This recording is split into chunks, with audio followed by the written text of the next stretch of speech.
पोलिसांची यशस्वी कारवाई, भुरट्या चोरी व घरफोडी करणाऱ्या चोरट्यांना अटक।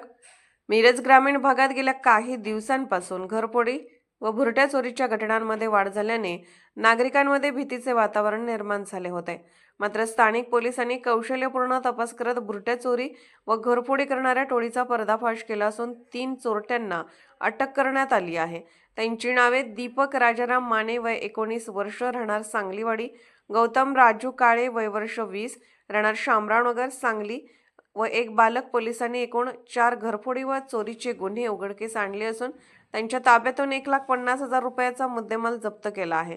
उदगाव, तुंग, कळंबी, कसबे, डिग्रज या ठिकाणी वरील चोरट्यांनी चोरी व घरफोडीचे गुन्हे केल्याची पोलिसांनी कबुली दिली आहे।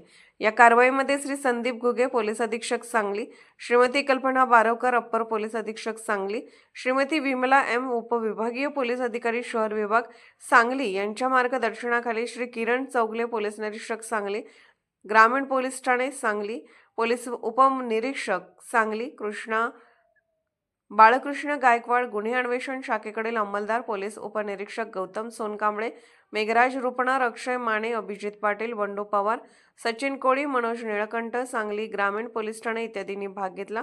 पुढील तपास पोलीस उपनिरीक्षक गौतम सोनकांबळे, सांगली ग्रामीण पोलीस ठाणे हे करत आहेत। अर्धराज्य न्यूज चॅनलला लाईक करा, शेअर करा आणि सबस्क्राईब करा।